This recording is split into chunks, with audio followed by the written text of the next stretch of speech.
સરદાર પટેલ વિદ્યાભવન, નાના વરાછા, સુરત. ધોરણ 12 વિષય વાણિજ્ય વ્યવસ્થા અને સંચાલન, ચેપ્ટર નંબર 4. ગયા પીરિયડમાં આપણે રેખિક વ્યવસ્થા તંત્ર અને કાર્યાનુસાર વ્યવસ્થા તંત્રની વાત કરી.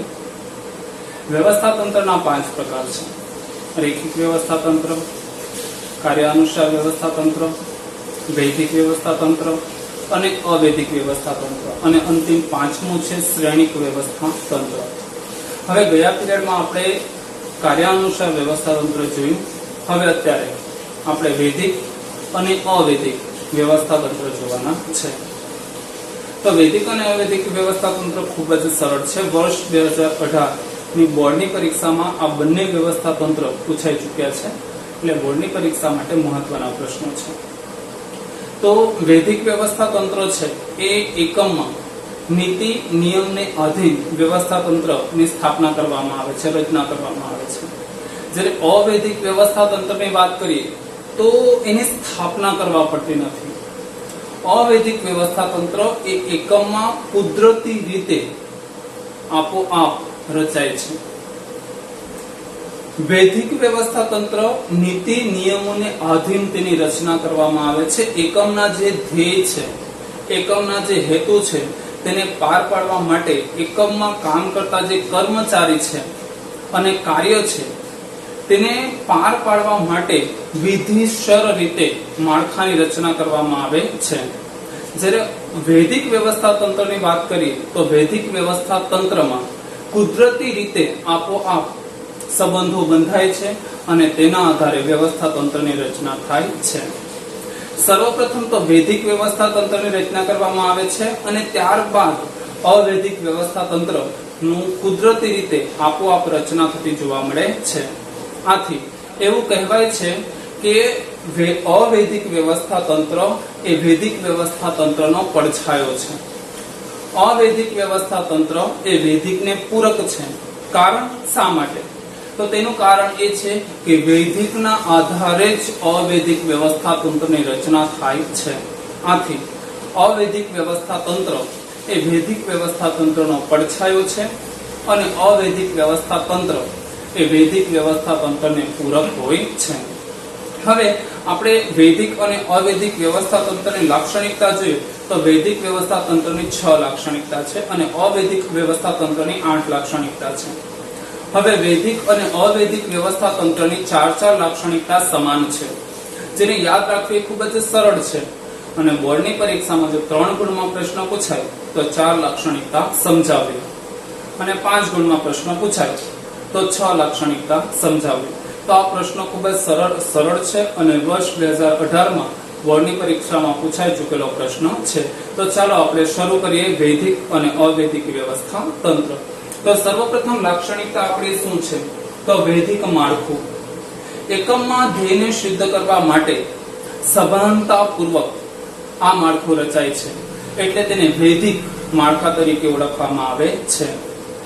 એકમના જે સંચાલકો છે એ વૈદિક વ્યવસ્થા તંત્રની રચના વિધિસર રીતે કરતા જોવા મળે છે. સભાનતાપૂર્વક આ વ્યવસ્થા તંત્ર અસ્તિત્વમાં આવે છે. આથી વૈદિક વ્યવસ્થા તંત્રને વૈદિક માળખા તરીકે ઓળખવામાં આવે છે. એકમના સંચાલક દ્વારા આ વ્યવસ્થા તંત્રની રચના કરવામાં આવે છે. વ્યાખ્યા ખૂબ જ સરળ છે કે એકમના ધ્યેયને સિદ્ધ કરવા માટે, ધંધાકીય એકમ છે એનો મુખ્ય હેતુ, મુખ્ય ધ્યેય હોય છે. તો ધંધાકીય એકમના ધ્યેયને સિદ્ધ કરવા માટે વ્યક્તિ અને કાર્ય વચ્ચે સંબંધનું વિધિસર માળખું રચાય છે. તો તેને આપણે વૈદિક વ્યવસ્થા તંત્ર તરીકે ઓળખીએ છીએ. કોઈ પણ A to Z ધંધાકીય એકમ હોય એ ધંધાકીય એકમમાં એકમના ધ્યેય કે હેતુને સિદ્ધ કરવા માટે કર્મચારી અને કાર્ય વચ્ચે વિધિસર માળખું રચાય છે, તેને વૈદિક વ્યવસ્થા તંત્ર તરીકે ઓળખવામાં આવે છે. હવે વૈદિક વ્યવસ્થા તંત્રની સર્વપ્રથમ લાક્ષણિકતા કઈ છે? તો સર્વપ્રથમ લાક્ષણિકતા છે વૈદિક માળખું. હવે આપણે જોયું કે વૈદિક માળખું શા માટે છે? તો વૈદિક વ્યવસ્થા તંત્રની રચના સભાનતાપૂર્વક કરવામાં આવે છે. આથી સભાનતાપૂર્વક વિધિસર વૈદિક માળખાની રચના થતી હોવાથી વૈદિક વ્યવસ્થા તંત્રને વૈદિક માળખા તરીકે ઓળખવામાં આવે છે, કારણ કે વૈદિક વ્યવસ્થા તંત્રની રચના સભાનતાપૂર્વક એકમના જે સંચાલકો છે તેઓ સભાનતાપૂર્વક વૈદિક વ્યવસ્થા તંત્રની રચના કરતા હોવાથી તેને વૈદિક માળખા તરીકે ઓળખવામાં આવે છે. ત્યારબાદ આપણે જોઈએ તો પરિવર્તનશીલ છે. વૈદિક માળખામાં ઘણા બધા કર્મચારીઓ આવેલા હોય છે. આ દરેક કર્મચારીઓનું સ્થાન હંમેશા નિશ્ચિત હોય છે. કોઈ પણ કર્મચારીના સ્થાનમાં બદલાવ કે સ્થાનમાં ફેરફાર કરી શકાતો નથી. આથી આપણે એમ કહી શકીએ કે વૈદિક વ્યવસ્થા તંત્ર છે એ વ્યવસ્થા તંત્ર અપરિવર્તનશીલ છે. અપરિવર્તનશીલ શા માટે? તો દરેક કર્મચારીના સ્થાન અગાઉથી જ નિશ્ચિત હોય છે. શક્ય હોય ત્યાં સુધી વૈદિક વ્યવસ્થા તંત્રમાં કર્મચારીના જે સ્થાન છે તેમાં કોઈ ફેરફાર કરવામાં આવતો નથી. દરેક કર્મચારીના સ્થાન હંમેશા માટે નિશ્ચિત કરી દેવાયેલા હોય છે. આથી વૈદિક વ્યવસ્થા તંત્ર એ અપરિવર્તનશીલ છે. ત્યારબાદ જોવા જઈએ તો મોટું કદ. વૈદિક વ્યવસ્થા તંત્રનું કદ ખૂબ જ વિશાળ હોય છે, ખૂબ જ મોટું હોય છે, જેમાં ઘણા બધા અધિકારીઓ, ઘણા બધા કર્મચારીઓનો સમાવેશ થાય છે. આથી વૈદિક વ્યવસ્થા તંત્રનું સ્થાન ખૂબ જ મોટું અને વિસ્તૃત હોય છે. ત્યારબાદ જોવા જઈએ તો માહિતી સંચાર. વૈદિક વ્યવસ્થા તંત્રમાં એક વિશિષ્ટ પદ્ધતિથી માહિતી સંચારનો ઉપયોગ કરવામાં આવે છે. વૈદિક વ્યવસ્થા તંત્રમાં મોટા ભાગની માહિતી સંચાર એટલે કે સંદેશાની આપ-લે એ દ્રશ્ય સ્વરૂપે એટલે કે લેખિત સ્વરૂપે કરવામાં આવે છે. અને લેખિત સ્વરૂપે માહિતી સંચાર તો થાય છે, સાથે સાથે માહિતી સંચાર માટેનું સ્થાન એટલે કે સ્થળ અને સમયગાળો પણ અગાઉથી જ નિશ્ચિત હોય છે. આથી સ્વીટ એન્ડ શોર્ટ કે જે વૈદિક વ્યવસ્થા તંત્ર છે એમાં લેખિત સ્વરૂપે માહિતી સંચાર થતું જોવા મળે છે. એટલે કે સંદેશાની આપ-લે મૌખિક સ્વરૂપે થાય છે, લેખિત સ્વરૂપે કરવામાં આવે છે. ત્યારબાદ જોવા જઈએ તો ઉપરથી નીચે તરફ સત્તાની સોંપણી. હવે અધિકારીઓ, એકમમાં જે અધિકારીઓ આવેલા હોય છે તેઓ ઉપરથી નીચે તરફ ક્રમિક રીતે સત્તાની સોંપણી કરતા જોવા મળે છે. ઉચ્ચ સપાટીમાં સત્તાનું પ્રમાણ વધુ હોય છે અને જેમ જેમ તળ સપાટી તરફ જઈએ તેમ સત્તાનું પ્રમાણ ઘટતું જાય છે. તો આ રીતે એકમમાં વિવિધ અધિકારીઓની નિમણૂક કરવામાં આવે છે અને આ અધિકારીઓ દ્વારા જ ક્રમિક રીતે ઉપરથી નીચે તરફ સત્તાની સોંપણી કરવામાં આવે છે. ત્યારબાદ આપણે છેલ્લી લાક્ષણિકતા જોઈએ તો ચોક્કસ સંબંધ.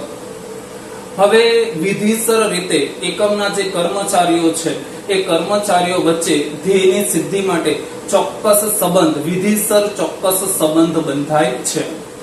એકમમાં ઘણા બધા કર્મચારીઓ હોય છે. આ દરેક કર્મચારીનો ધ્યેય સમાન છે. ધ્યેય શું છે કે એકમના ધ્યેયને સિદ્ધ કરવું.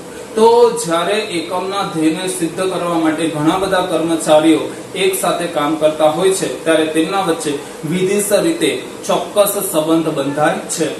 તો આ રીતે આપણે જોયું કે વૈદિક વ્યવસ્થા તંત્ર એ વૈદિક માળખું છે, સભાનતાપૂર્વક તેની રચના કરવામાં આવે છે.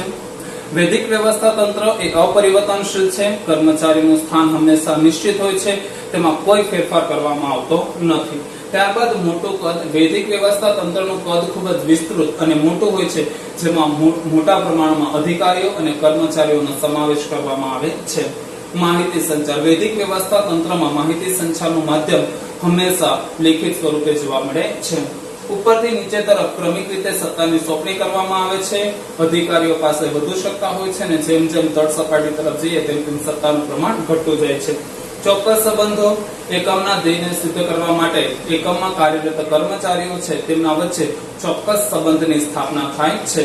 તો આ રીતે આપણે વૈદિક વ્યવસ્થા તંત્ર જોયું. હવે આપણે જોશું અવૈદિક વ્યવસ્થા તંત્ર. વૈદિક અને અવૈદિક વ્યવસ્થા તંત્રની 4 લાક્ષણિકતાઓ સમાન છે. એમાં સર્વપ્રથમ લાક્ષણિકતા જોઈએ તો સર્વપ્રથમ લાક્ષણિકતામાં અવૈદિક માળખાનો સમાવેશ થાય છે. કારણ કે અવૈદિક જે વ્યવસ્થા તંત્ર છે તેની રચના એ કુદરતી રીતે અને આપોઆપ થાય છે. એકમના સંચાલકો દ્વારા કોઈ અવૈદિક માળખાની રચના કરવામાં આવતી નથી. કુદરતી રીતે રચના કરવામાં આવતી હોવાથી અવૈદિક માળખું આપણને જોવા મળે છે. ત્યારબાદ પરિવર્તનશીલતા. અવૈદિક વ્યવસ્થા તંત્ર એ પરિવર્તનશીલ છે. જરૂરિયાત પ્રમાણે કર્મચારીના સ્થાનમાં બદલાવ કે કર્મચારીના સ્થાનમાં ફેરફાર કરી શકાય છે. ઘણીવાર તો એક વિભાગમાંથી બીજા વિભાગમાં પણ કર્મચારીના સ્થાનમાં ફેરફાર કરવામાં આવે છે. આથી અવૈધિક વ્યવસ્થા તંત્ર એ પરિવર્તનશીલ છે. નાનું કદ. અવૈધિક વ્યવસ્થા તંત્રમાં કદ નાનું છે, પરંતુ ઘણા બધા જૂથો અવૈધિક વ્યવસ્થા તંત્રમાં કાર્યરત હોય છે, પરંતુ એનું કદ, એનું સ્વરૂપ છે એ ખૂબ જ નાનું હોય છે. એટલે કે કર્મચારીઓની સંખ્યા વધુ છે, પરંતુ તેઓ જૂથમાં વિભાજિત થયેલા હોય છે. આથી જૂથના પ્રમાણ વધુ હોય છે, જ્યારે કદ તેનું નાનું, સ્વરૂપ તેનું નાનું હોય છે. માહિતી સંચાર. અવૈધિક વ્યવસ્થા તંત્રમાં મોટા ભાગે જે માહિતીની આપલે થાય છે એ માહિતીની આપલે મૌખિક સ્વરૂપે થતી જોવા મળે છે. એટલે કે કોઈ લેખિત સ્વરૂપે માહિતીની આપલે થતી નથી. અને બીજું કે અવૈધિક વ્યવસ્થા તંત્રમાં સ્થળ અને સમય ને કોઈ મર્યાદા નડતી નથી. ગમે તે સ્થળે અને ગમે તે સમયે માહિતીની આપલે સરળતાથી કરી શકાય છે. ત્યારબાદ આપણે જોઈએ તો સાર્વત્રિક. અવૈધિક વ્યવસ્થા તંત્રનો ઉપયોગ માત્ર ઉદ્યોગોમાં જ નથી થતો, દરેક ક્ષેત્રે અવૈધિક વ્યવસ્થા તંત્રનો ઉપયોગ કરવામાં આવે છે. માનવ વર્તણૂક પર આધારિત છે. અવૈધિક વ્યવસ્થા તંત્ર એ માનવ વર્તણૂક પર આધારિત છે, કારણ કે માનવીના ટેવ, માનવીની લાગણી, માનવીના શોખ, માનવીમાં રહેલા ગુણ વગેરેનો સમાવેશ અવૈધિક વ્યવસ્થા તંત્રમાં થાય છે. અને અવૈધિક વ્યવસ્થા તંત્રમાં માનવીની લાગણી, અભિરુચિ, ટેવ, શોખ આ દરેક બાબતને વિશેષ મહત્વ આપવામાં આવે છે, અને તેના આધારે જ એકમમાં અવૈધિક વ્યવસ્થા તંત્ર રચાય છે. આથી અવૈધિક વ્યવસ્થા તંત્ર એ માનવ વર્તણૂક પર આધારિત છે. ત્યારબાદ અંકુશનો અભાવ. અવૈધિક વ્યવસ્થા તંત્રમાં અંકુશ એ ક્યારેય શક્ય નથી. અંકુશ એ અશક્ય છે.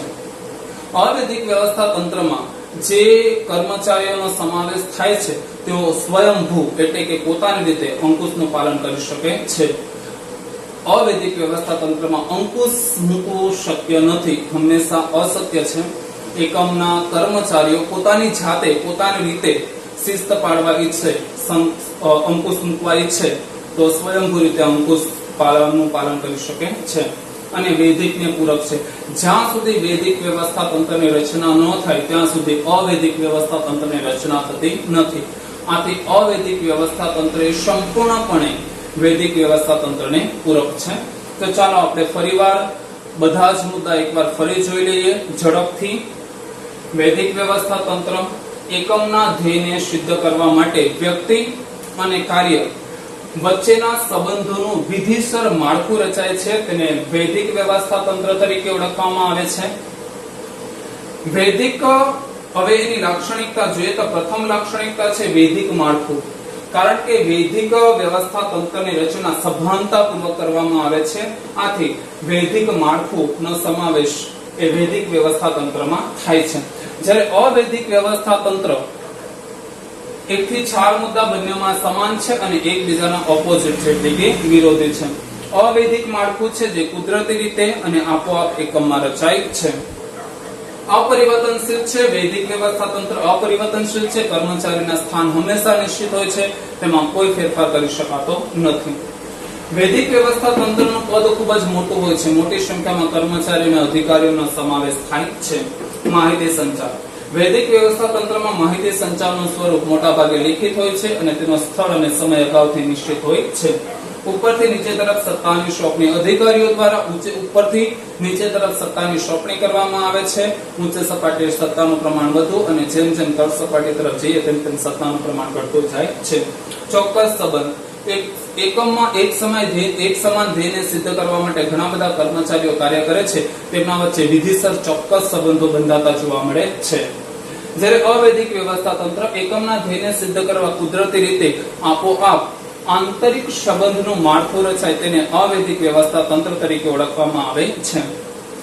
અવૈધિક વ્યવસ્થા તંત્રને વૈદિકનો પડછાયો કહેવામાં આવે છે અને અવૈધિક વ્યવસ્થા તંત્ર એ વૈદિક વ્યવસ્થા તંત્રને પૂરક છે. કારણ કે જ્યાં સુધી વૈદિક વ્યવસ્થા તંત્રની રચના ન થાય ત્યાં સુધી અવૈધિક વ્યવસ્થા તંત્રની રચના શક્ય નથી. હવે આપણે જોઈએ લાક્ષણિકતા, તો અવૈધિક માળખું. તો અવૈધિક વ્યવસ્થા તંત્રમાં અવૈધિક માળખું જોવા મળે છે જે કુદરતી રીતે અને આપોઆપ રચાય છે. તેની રચના કરવા પડતી નથી. પરિવર્તનશીલ છે કારણ કે કર્મચારીના સ્થાન નિશ્ચિત હોતા નથી. શક્ય હોય ત્યારે કર્મચારીના સ્થાનમાં ફેરફાર કરી શકાય છે. ત્યારબાદ જોઈએ તો નાનું કદ. અવૈધિક વ્યવસ્થા તંત્રમાંનું કદ નાનું હોય છે. તેમાં ઘણા બધા જૂથો હોય છે, પરંતુ જે કર્મચારીઓ છે એ જૂથમાં વહેંચાયેલા હોય છે, એટલે અવૈધિક વ્યવસ્થા તંત્રમાં જૂથનું પ્રમાણ વધુ હોય છે પરંતુ તેનું કદ નાનું હોય છે. માહિતી સંચાર. અવૈધિક વ્યવસ્થા તંત્રમાં મોટા ભાગે માહિતીની આપ-લે મૌખિક સ્વરૂપે થતી જોવા મળે છે, જેમાં સ્થાન અને સમયની કોઈ મર્યાદા મળતી નથી.